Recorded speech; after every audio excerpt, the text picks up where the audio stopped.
اعوذ باللہ من الشیطان الرجیم بسم اللہ الرحمن الرحیم الصلاۃ والسلام علیک یا رسول اللہ وعلی آلک و اصحابک یا حبیب اللہ۔ محترم سامعین، آج میں اپنی گفتگو کا آغاز ایک مقدس ہستی کی مقدس کہانی سے کروں گی، اور وہ مقدس ہستی کوئی عام نہیں ہے بلکہ بہت خاص ہے۔ امام الائمہ، امام اعظم نعمان بن ثابت ابو حنیفہ رضی اللہ عنہ ہے۔ ایک دفعہ بارش ہو چکی تھی، جگہ جگہ کیچڑ اور پھسلن تھی۔ امام صاحب باہر تشریف لائے اور راستے پر چل رہے تھے۔ ایک نوعمر لڑکا چلتا ہوا راستے میں مل گیا۔ امام صاحب نے ازراہ شفقت سنبھل کر چلنے کی نصیحت کی اور فرمایا، بیٹا سنبھل کر چلو، کہیں پھسل نہ جانا۔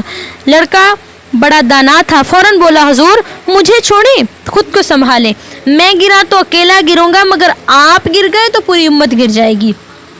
یہ کہانی جب میں پڑھ رہی تھی تو مجھے حضور صلی اللہ علیہ وآلہ وسلم کے پیارے صحابی جناب عمر کی حدیث پاک یاد آ رہی تھی۔ آپ فرماتے ہیں، 3 چیزیں دین کی دیوار گراتی ہیں: عالم کی لغزش، منافق کا قرآن کے ذریعے جھگڑنا، اور گمراہ کن ائمہ۔ علماء حق ایک عالم کی لغزش کو ایک بحری جہاز کے ڈوبنے سے تشبیہ دیتے ہیں کہ جب جہاز ڈوبتا ہے تو سوار تمام لوگوں کو لے ڈوبتا ہے، اور جب ایک عالم بھٹکتا ہے اور گمراہ ہوتا ہے تو خلق کثیر کی گمراہی کا سبب بنتا ہے۔ اللہ سے دعا ہے کہ اللہ ہمیں ایسے حالات سے محفوظ فرمائے۔ ناظرین، آج دل خون کے آنسو رو رہا ہے، کیا حال سناواں دل دا، کوئی محرم راز نہ ملدا۔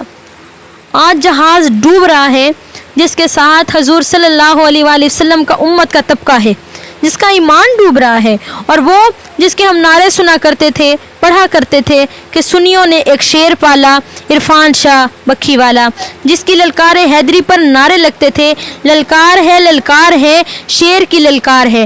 آج وہ عرفان شاہ کہ جب بولتا تھا تو علم و عرفان کے موتی بکھیرتا تھا، مگر آج اس کی گفتگو سنی تو رامی بچہ کچا بچہ تے کھولانگا ہوا چھٹا، اس کی گفتگو سنی تو پتا چلا وہ عرفان شاہ بکھی والا مر چکا ہے، اگر مرا نہیں تو بک چکا ہے، اگر بکا نہیں تو ڈر چکا ہے، اور اگر ڈرا نہیں تو جھک چکا ہے۔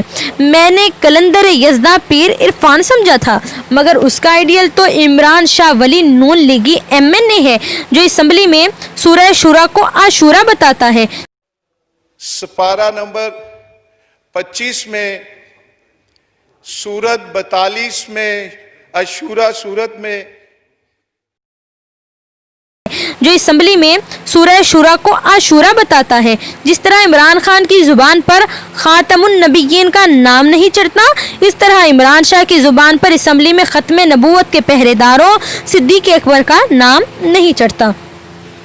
آج کے عرفان شاہ کا رول ماڈل منور شاہ جماعتی ہے، جو روافظ کا حمایتی ہے۔ آج کے عرفان شاہ کا پیشوا چھلے مچھے پیر ہیں اور حبیب شاہ عرفانی ہیں، جن کے سٹیجز پر گویے گاتے ہیں اور خسرے ناچتے ہیں۔ آج کا عرفان شاہ اہل سنت کے عقیدہ عصمت و حفاظت کی دھجیاں اڑا رہا ہے۔ آج کا عرفان شاہ کہیں اپنے بابا حافظ الحدیث کے عقیدے کا سودا کر چکا ہے اور خیالی کا حوالہ دے کر جو خیالی پلاؤ بیچنا چاہ رہا ہے، مولا علی، مولا حسن، مولا حسین، سیدہ کائنات، تو دور کی بات ہے، نہ جانے حضرت حافظ الحدیث کو محشر میں کیا منہ دکھائیں گے۔ بازاری زبان، ننگی گالیاں، اپنے آستانے کے پروردہ ایک عالم برحق شیر اہل سنت کو پیر عرفان شاہ نے جلالی صاحب کو کتے کا پرستر کہہ دیا۔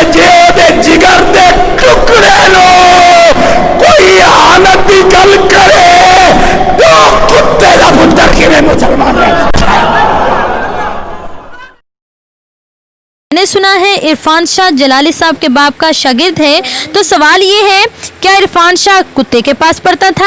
شاید عرفان شاہ کی تربیت کرنے والوں میں ہی خرابی ہے۔ شاہ جی ناراض نہ ہونا، سید کی اپنوں کے بارے میں ایسی زبان، معاذ اللہ، اللہ کی پناہ۔ اگر جلالی آپ کے پاس نہیں آیا تو آپ اس کو سمجھانے اس کے پاس چلے جاتے۔ کیا حضور صلی اللہ علیہ وآلہ وسلم طائف نہیں گئے؟ کیا حضور صلی اللہ علیہ وآلہ وسلم عکاظ کی منڈی میں احقاق حق کے نہیں گئے؟ آپ کے مرکز صراط مستقیم جاتے ہوئے قدموں کی مہندی اترتی تھی؟ کیا گالیاں دینے سے مسئلہ حل ہو جائے گا؟ کیا امام علی مقام نے یزید کو گالیاں دی تھی، کتے کا پتر کہا تھا؟ کیا آپ کا رول ماڈل چھلے مچھے 2 نمبر پیر ہے؟ کیا آپ نے روافض کی عقیدہ معصومیت کو تسلیم کر لیا ہے؟ شاہ جی جواب درکار ہے، بے ادبی معاف فرمانا۔